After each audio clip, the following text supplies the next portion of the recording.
Tempest is one of the finest creations of William Shakespeare.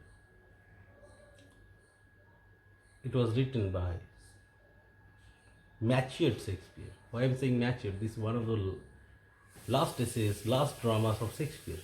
So as he has included all the techniques, all the experiences he had with other dramas.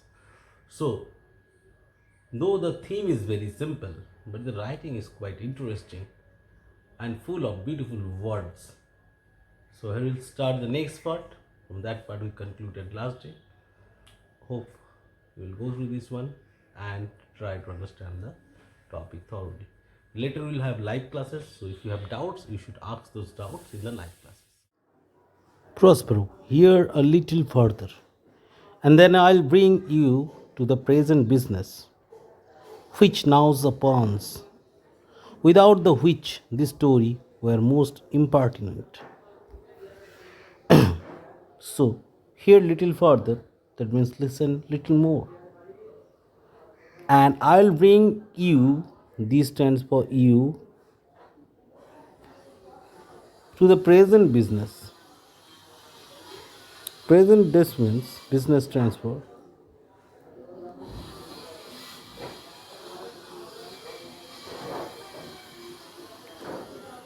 Present situation, which nows upon, without the which this story were most impertinent. Impertinent stands for irrelevant.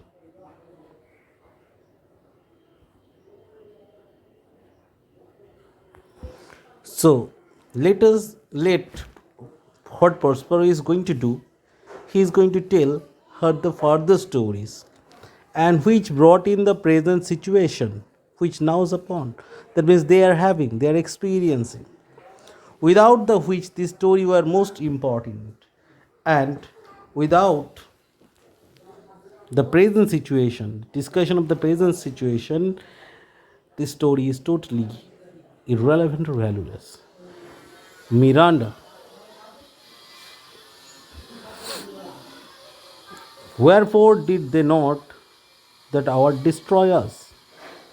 Wherefore stands for why. Destroy us means kill us. Why did not they kill us during that period of time? Prospero, well demanded. Well demanded.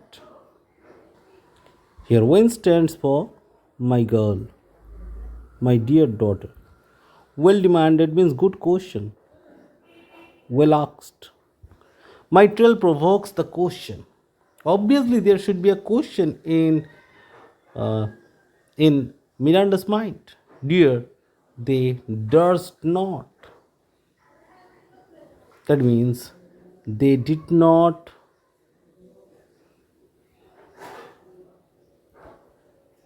dare to kill. So, dear, the love my people bore me, because the people of Milan had too much love inside the heart for Prospero. So, my people stands for people of Milan.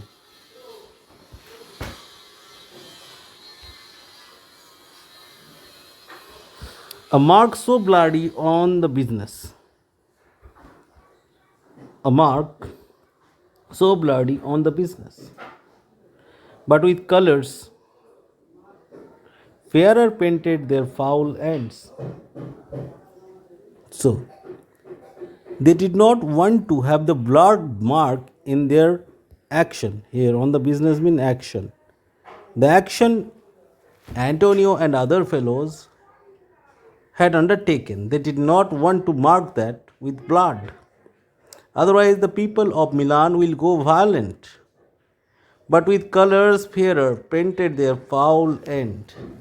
That means color fairer means with good appearance. They painted their foul ends. That means they covered. Painted means covered. Foul end stands for evil intention. In few they hurried as abroad a bark, bore us some leagues to sea. In few they hurried us abroad a bark. So what happened?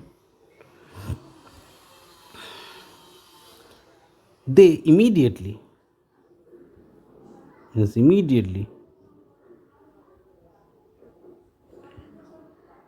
took us aboard a bark, that means not a ship, a broken ship, bore us some leagues to sea. Took us some league to sea means few miles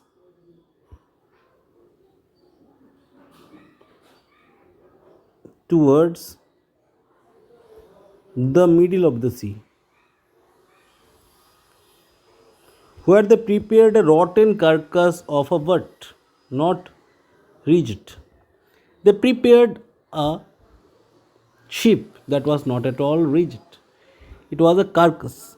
It was very poor, pathetic in case, not at all strong, not tackle, nor sail, nor mast. There was no rope, there was no sail, and there was no mast in that particular boat. So they left this daughter and father into the hands of fortune. The very rats in, instinctively have quitted.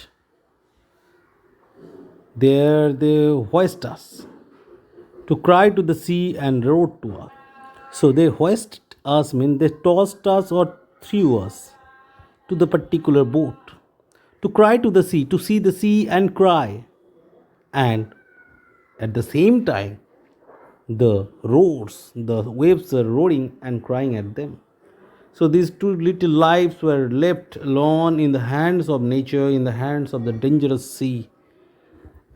So they did not kill them directly. Instead, what they did, they left them, Prospero and Miranda, in the hands of this terrible sea so that they should die. To the winds, to the storm, whose pity sighing back again did us but losing wrong. So what happened? The wind, instead of destroying them, started showing pity towards them. The wind was sighing that blowing in pity did us but loving wrong. So started loving these two creatures in this middle of the sea. So this is very important part where the answer of the question is mentioned, that why were they not killed? Why were they not killed by Antonio and his company? And here is the answer. So when interrogation, a kind of interview is going on between daughter and father to answer the queries of daughter. The father is unfolding one by one all the secrets, all the issues of the past. Every matter, it is clearly seen that betrayal is an integral part in this essay, as like other essays of Shakespeare. And this is very common in human life too. So there is nothing special or something beyond the ordinary. This is extremely ordinary and very simple. Further, one thing we have to see here, that is the characters are left into the hand of fortune, and the fortune is also, though blindfolded, but here shows little bit of sympathy towards these two deserted and isolated souls. The most dangerous sea, the roaring waves, and the tumultuous storm, instead of killing them, showing sympathy towards them. So, this part symbolizes that those who are good, only good happens to them. And there is no hearsay, there is no difference in that saying. That man who was involved, who was totally surrounded by the magical studies and other things, left the worldly activities, left the worldly activities, left all the authorities and management of the state into the hands of his brother, got betrayed to such extent that he along with his daughter almost going to die.